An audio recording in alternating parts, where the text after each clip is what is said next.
श्री राम। आप सबको मेरा सादर नमस्कार। छत्रपति शिवाजी महाराज को हम सब भली भांति प्रकार जानते हैं, जिन्होंने अपने पराक्रम से पूरे भारत देश को एक भगवा ध्वज के नीचे ला खड़ा किया था, जिन्हें हम फादर्स ऑफ नेवी, जिन्होंने जल सेना की स्थापना की थी। लेकिन आज हम उनके बारे में नहीं, उनके ज्येष्ठ पुत्र संभाजी महाराज के बारे में बात करने जा रहे हैं, जो छत्रपति शिवाजी महाराज के पद चिन्ह पर आगे बढ़े और जिन्होंने अपने पराक्रम से औरंगजेब तक का दिल जीत लिया।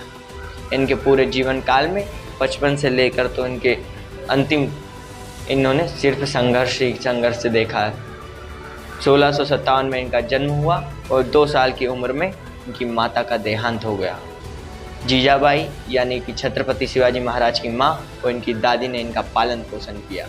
यह बालक इतना अद्भुत था कि इन्होंने 13 साल की उम्र तक 13 भाषाएं और कई शास्त्र लिख डाले थे। ध्यान दीजिएगा, पढ़ डाले नहीं, लिख डाले थे, पद्म भूषण जैसे कई शास्त्र। और यदि इनके जीवन को ध्यान से देखा जाए तो यहाँ हर चीज़ में निपुण थे, शास्त्र हो या फिर शस्त्र हो, घुड़सवारी, तलवारबाजी और मल्लयुद्ध में इनको महारत हासिल थी। 16 साल की उम्र में रामनगर का पहला युद्ध जीता। हर बच्चे की इच्छा होती है कि वो अपने पिता के साथ में घूमे, समय बिताए, खेले, लेकिन इनके पिता उस टाइम पे मुगलों से लोहा ले रहे थे। लेकिन एक बार छत्रपति शिवाजी महाराज ने कहा इन्हें, चलो मेरे साथ, आगरा जा रहा हूँ औरंगजेब से मिलने। 9 साल की उम्र थी जब सिर्फ संभाजी महाराज की, और 1250 किलोमीटर 9 साल का बच्चा अपने पिता के साथ में पहुँच गया आगरा। वहाँ पहुँचते ही औरंगजेब ने इनकी बेइज्जती की और फिर इन्हें कारागार में डाल दिया। लेकिन यह बच्चा कभी घबराया नहीं। यह कारागार में भी सोचने लगा कि अपने पिताजी को और खुद यहाँ से कैसे बचकर निकले। तो इसने तो पहले अपने पिताजी को निकाला और फिर खुद निकलकर पहुँच गया रायगढ़। और 10 साल की उम्र में इनको महाराजा आमेर के पास में भेज दिया गया कि यह रणनीति और राजनीति को समझ सके। बस ये 2 घटनाएं इनके लिए बहुत ही समझने के लिए। एक सफल राजा के पीछे एक सलाहकार अवश्य होता है, जैसे कि चंद्रगुप्त के पीछे चाणक्य, जिन्होंने धनानंद को जड़ से उखाड़ फेंका। वैसे ही इनके पास में उज्जैन के कवि कलश, जो इनके सलाहकार थे और हमेशा इनके साथ रहा करते थे। यह 19 साल की उम्र से ही पिताजी के पीछे रायगढ़ का किला संभालने लगे। जब इनकी 23 साल की उम्र थी, जब इनके पिताजी छत्रपति शिवाजी महाराज का देहांत हो गया। लेकिन इन्होंने एक क्षण का भी समय नहीं गंवाया और औरंगाबाद में औरंगजेब का सबसे बड़ा किला ध्वस्त करने की योजना बनाई और एक बार में ही ध्वस्त कर डाला।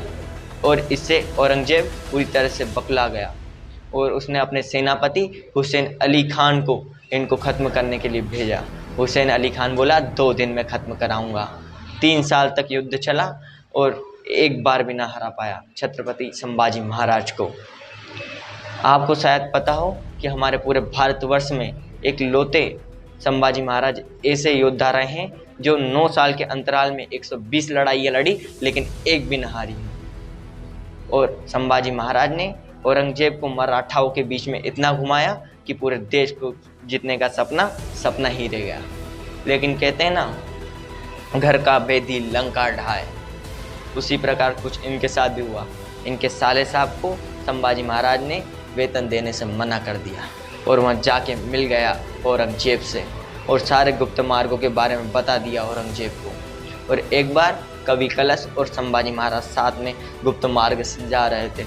उसी समय इनके सेनापति हुसैन अली खान ने इनको बंदी बना लिया 2000 सैनिकों के साथ में, जिनको 8 लाख की सेना न हरा पाई औरंगजेब की। उनको 2000 सैनिकों के आगे बंदी बनना पड़ा। पहले तो उनको ऊँट पे उल्टा लटका कर उन पे पहले तो कोड़े बरसाए गए और वहाँ की प्रजा को बोला कि इन पे मूत्र त्यागे। उसके पश्चात उनको कारागार में डाल दिया गया और 3 शर्तें रख दी उनके सामने, अपना धन दे दो, जमीन दे दो और धर्म परिवर्तन कर लो। लेकिन कहाँ संभाजी महाराज ये सब करने वाले थे। उनकी आंखों में थोड़ा सा डर नहीं था और न ही उनका सिर झुकने वाला था। उनके मुख से एक वचन तक नहीं निकला। फिर से बोला औरंगजेब कि अपना धन दे दो, जमीन दे दो और धर्म परिवर्तन कर लो। संभाजी महाराज और कवि कलश कुछ न बोले और उनकी आंखों में मिर्ची डाल दी गई। और फिर उनके आंखों में गरम गरम सरिये डाल दिए गए, उनकी आंखों को फोड़ दिया गया। और रोज़ शाम को आकर औरंगजेब 3 सवाल पूछता बस, कि अपना धन दे दो, ज़मीन दे दो और धर्म परिवर्तन कर लो, मैं तुम्हें छोड़ दूंगा, यहाँ का किंग बना दूंगा, यहाँ का राजा बना दूंगा।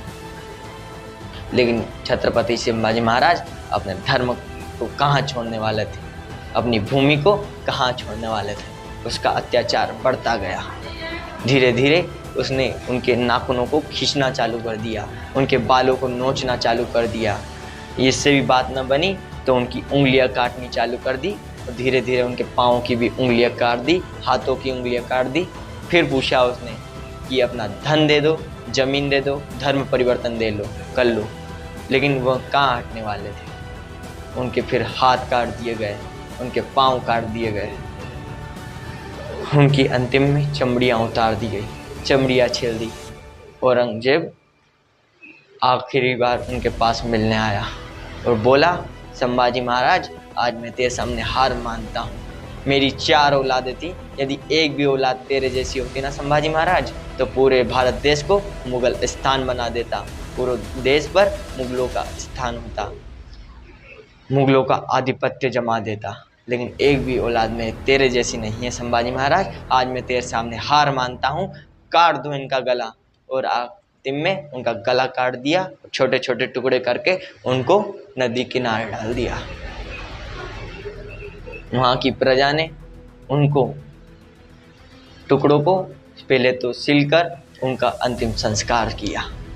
लेकिन उनकी यह हालत देखकर और देश भूमि के प्रति प्यार देखकर वहाँ की प्रजा के अंदर भी एक योद्धा उमड़ आया। हर एक महिला योद्धा बन गई और औरंगजेब से फिर लोहा लेने के लिए तैयार हुआ। और वहाँ की प्रजा ने ही औरंगजेब को वहीं हरा डाला। शेर शिवा का छावा था, महापराक्रमी परम प्रतापी एक ही शंभू राजा था।